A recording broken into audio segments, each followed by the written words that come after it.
Repensar la tarea docente, un paso para modificar la imagen negativa de la matemática.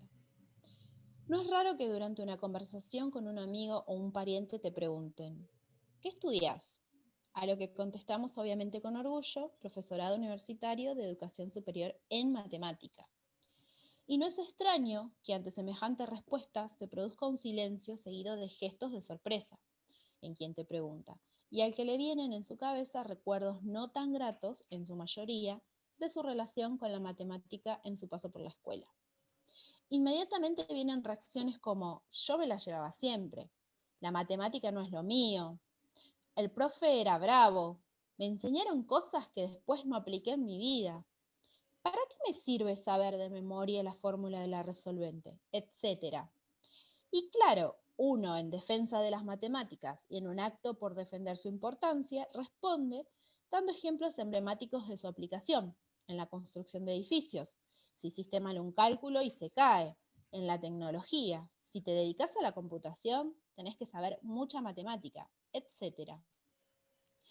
Es por eso que los que amamos esta profesión nos preguntamos, ¿qué lleva a la mayoría de las personas a tener una mala experiencia con la matemática? Mi nombre es Viviana. Mi nombre es Jessica.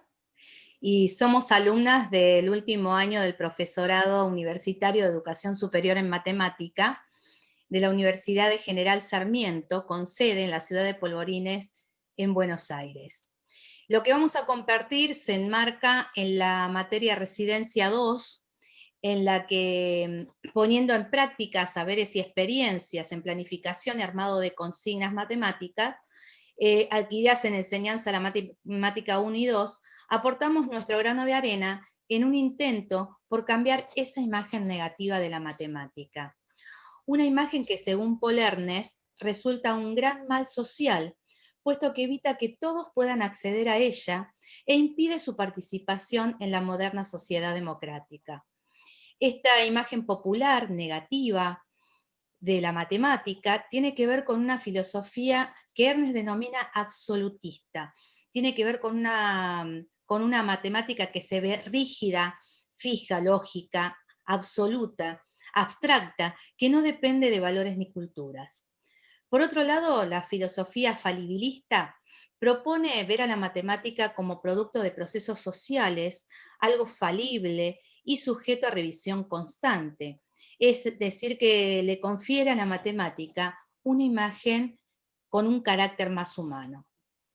En ese sentido nos propusimos intentar cambiar algo de la imagen y para ello en Residencia 2 planificamos actividades que permitan a nuestros alumnos explorar, construir y poner en tela de juicio algunos conceptos matemáticos. Nos tocó planificar 16 clases para un primer año de secundaria básica. Los temas a abordar fueron ángulo, clasificación de triángulos y cuadriláteros. Cuando Jessica y yo entramos al aula, sabíamos que en esa primera clase teníamos misiones a cumplir, siendo la primera nuestra presentación ante la mirada atónita y de desconcierto de la clase. Nos hicieron muchas preguntas acerca de cómo íbamos a encarar la clase. ¿Vamos a hacer cuentas? ¿Vamos a escribir mucho? ¿Van a tomar evaluación escrita? ¿Van a dar muchos ejercicios? Y en ese primer encuentro nos dimos cuenta de dos cosas. Al revisar algunos cuadernillos, notamos que el foco de la enseñanza estaba puesto en la presentación oral del tema y en la enseñanza de definiciones para que los estudiantes apelen a la memoria, siguiendo una rutina de ejercitación o cálculos algebraicos con un patrón de resolución, al estilo receta. Y esto produce que solo los estudiantes que logren adquirir dicha receta aprueben, mientras que otros queden en el camino. Por otro lado, dimos cuenta que las evaluaciones consistían en dar los mismos problemas y cálculos algebraicos donde la única posibilidad de aprobar era si llegaban a la solución numérica exacta, sin dar lugar a explicaciones o a argumentaciones. Nuestra segunda misión entonces fue dar otra propuesta de clases, tal cual lo habíamos aprendido en el profesorado. De las materias pedagógicas del profesorado, nos llevamos la premisa de hacer foco en el aprendizaje significativo de la matemática, haciendo énfasis en la participación activa del estudiante en el proceso de aprender, dándoles la posibilidad de que construyan conocimiento con las intervenciones pertinentes nuestras, contemplando no solo el componente cognitivo del aprendizaje, sino también el socioafectivo. Las actividades que se ponen a continuación no están para que las lean ahora, pero si desean mirarlas con más atención, acá van a quedar. El contenido a desarrollar en nuestra primera clase era el reconocimiento de objetos geométricos como punto, recta, plano y ángulo. Y para ello tomamos como hilo conductor la historia del viaje de una gaviota en busca de su familia.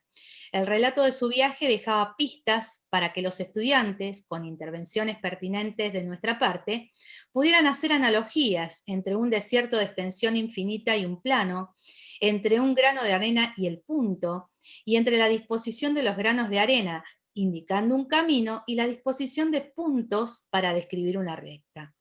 A medida que se hacían las analogías, los chicos de a poco deducían sobre lo que es un plano y una recta. Siguiendo el relato, trabajaron de la misma manera, discutiendo, intercambiando ideas, y entre todos llegamos a una definición de ángulo. De esta forma, los estudiantes pudieron mirar desde otra perspectiva a dicha definición, y de esa forma lograr otro tipo de comprensión.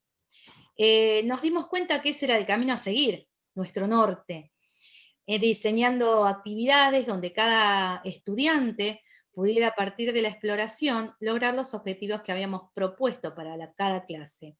Como el problema del joyero, que pide que le ayuden a clasificar piezas triangulares de acuerdo a características comunes entre ellas.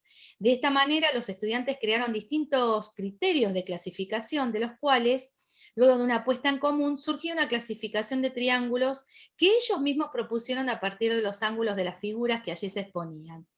Cosa que les dio mucha satisfacción porque ellos fueron los autores de esta clasificación. En ese sentido, también nos propusimos cambiar la forma de evaluación. Al final de las 16 clases, propusimos un trabajo práctico grupal que constaba de diseñar una insignia a presentar en un afiche y debía contener un triángulo y un cuadrilátero, así como también propiedades o definiciones vistas a lo largo de las 16 clases. De dicho afiche se iba a evaluar la creatividad, cómo ponían en juego todas las cosas vistas en las 16 clases y cómo interactuaban, cómo se llevaban con sus pares al momento de presentar dichos trabajos. Acá les mostramos 3 imágenes de trabajos realizados por ellos, donde podemos ver la creatividad que le pusieron a dichos trabajos. Inclusive uno de los grupos llamó a su insignia área 50+1, por el área 51. Es decir, este tipo de evaluación permitió que ellos trabajen libremente y que se expresen y que usen la matemática vista para expresarse y para mejorar y entender un poco más todos los conceptos vistos. Bueno, durante la última clase de todas las que dimos durante la residencia, invitamos a los chicos a que hicieran una reflexión metacognitiva, haciendo un recorrido general por todas ellas y dándoles el espacio para que comenten lo que sintieron, qué fue lo que les gustó, qué fue lo que no les gustó. Y las respuestas fueron variadas, pero todas positivas. Manifestaron que se divirtieron, que no sintieron el peso de la resolución de un problema con una sola solución, sino que al contrario, celebraron el espacio que se les dio para discutir, argumentar, equivocarse, volver sobre sus pasos para ver dónde estaba el error. Se sintieron por primera vez protagonistas de su propio aprendizaje. Después de la experiencia en nuestras clases, nos dimos cuenta que despertamos en algunos estudiantes el gusto por hacer matemática, permitiendo que ellos sean participantes activos de este proceso y no solo meros espectadores. Y lo que es más importante, cumplimos nuestro propósito ese día, que fue el de cambiar en los chicos parte de esa imagen negativa que tenían de la matemática. Podríamos decir que al final de la residencia, nuestra misión estaba cumplida. Y lo positivo de todo es que lo que aprendimos en el profesorado entre teorías y prácticas nos brindó una cierta seguridad al momento de impartir nuestras clases con nuevas propuestas, a lo mejor un poco diferente a las clases tradicionales que los estudiantes venían teniendo, y haciendo foco en sus habilidades, ayudando a encontrarlas en algunos casos o a explotarlas al máximo en otras. La propuesta fue no dejar a nadie afuera. Pusimos a los estudiantes como constructores de su propio conocimiento, depositando la confianza en sus habilidades de aprender y en su capacidad para organizar un plan de trabajo, fomentando la exploración, la formulación de conjeturas, permitiendo que se equivoquen y aprendan de sus equivocaciones, que dialoguen con sus pares y sus docentes, que argumenten sus respuestas, otorgando libertad a la creatividad y al interés y a la capacidad de descubrimiento de los estudiantes. Agradecemos a quienes se tomaron el tiempo de mirar este video y escucharnos. Invitamos a que dejen sus comentarios y esperamos verlos en la virtualidad el día 17 de noviembre a las 17 horas para seguir charlando e intercambiar ideas de esto que charlamos, de esto que expusimos hoy. Los esperamos.